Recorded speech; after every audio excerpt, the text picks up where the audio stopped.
Hello, teachers. Are you teaching on iTalki, Preply, Verbling, Amazing Talker? Well, I am sure that your students have asked you at one point or another about interview preparation.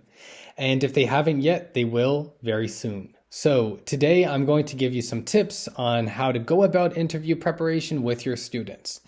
So hit that subscribe button. Let's dive in.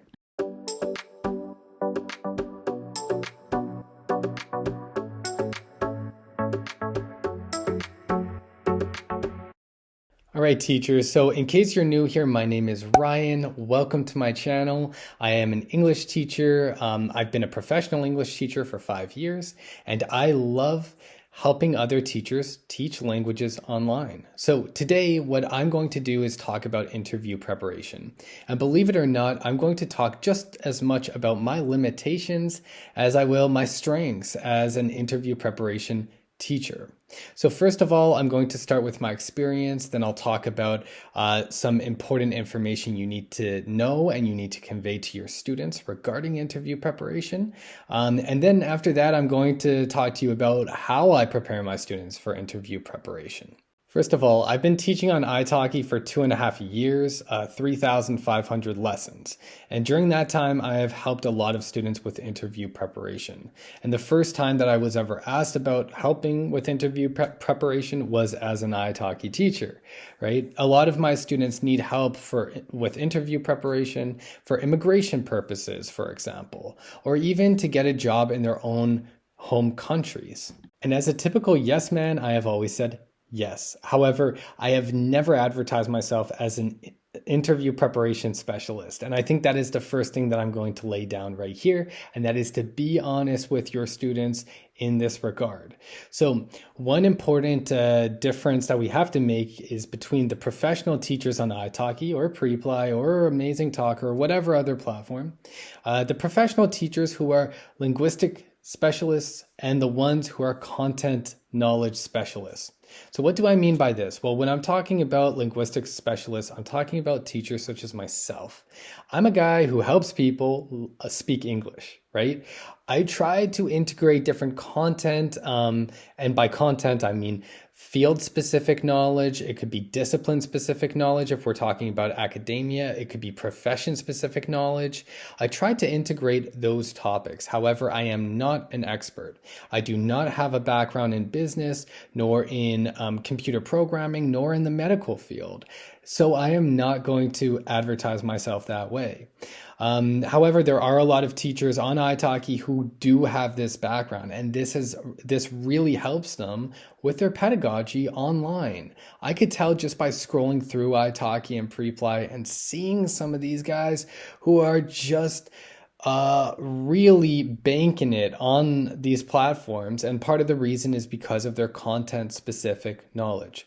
So my advice to you is if you have any background in the medical field, in the business field, try to use that to your advantage in the way that you help your students, not only with interview preparation, but also in English training in general. And when we're talking about content-specific knowledge, we're going into English for specific purposes. That could be English for academic purposes, English for occupational purposes, and the book that I would suggest to all of you is this guy right here. English for Specific Purposes, an Introduction by Lawrence Anthony.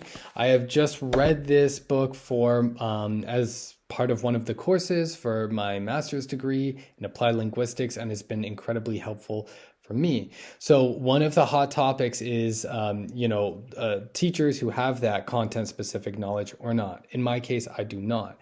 This book could help you with understanding what to do if you do not have that content specific knowledge, or if you do have it. All right. But since I don't have it, I'm going to start right there. That is the first thing that I tell my students on iTalki when they ask for interview preparation.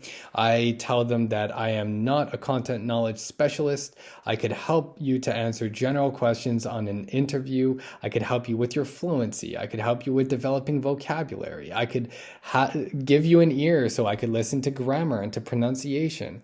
However, I am not a content knowledge specialist. And I actually send my students a little syllabus just to kind of prepare them for the course. So I have a 5-lesson interview preparation course, and I actually have this on Patreon. So if you head on over to my Patreon, you'll be able to have a look at it.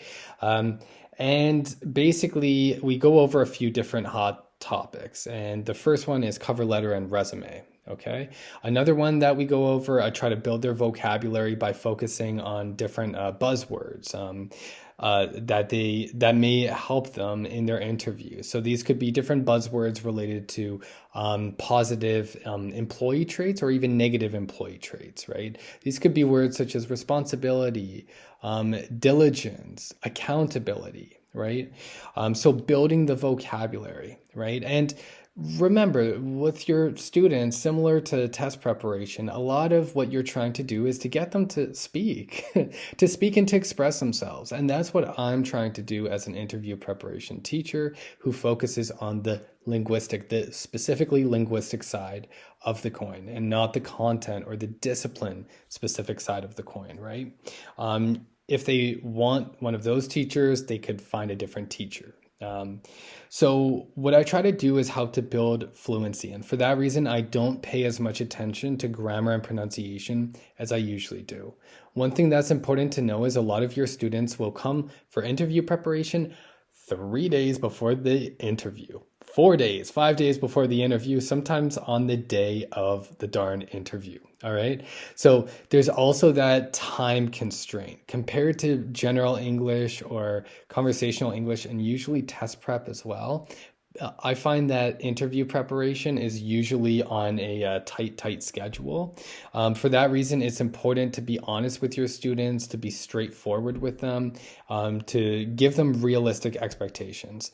And a realistic expectation is that building a few phrases would be more likely than undoing a lot of fossilized errors in terms of pronunciation and grammar. And that's why I choose to prioritize fluency development, vocabulary development, instead of focusing on grammar and pronunciation, even though they are still important. And depending on my students' level, I may focus on some of those aspects as well.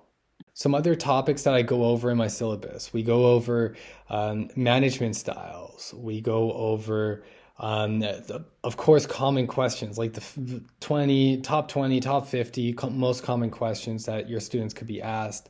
You may need to go into a little bit of pragmatics with your students. For example, if they're asked a question, tell me 2 strengths and 2 weaknesses about yourself.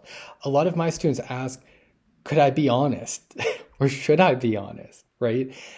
So answering some of these questions, and this could really depend on your experience with interviews as well. Or they may ask you questions such as, like how to negotiate for salary, how to ask for salary. I tell my students, I'm not answering that question. Like, unfortunately, that's not my domain. I've never been in that situation before. So that's a limitation for myself. And I have a lot more limitations in interview preparation than in general English or conversational English or IELTS preparation.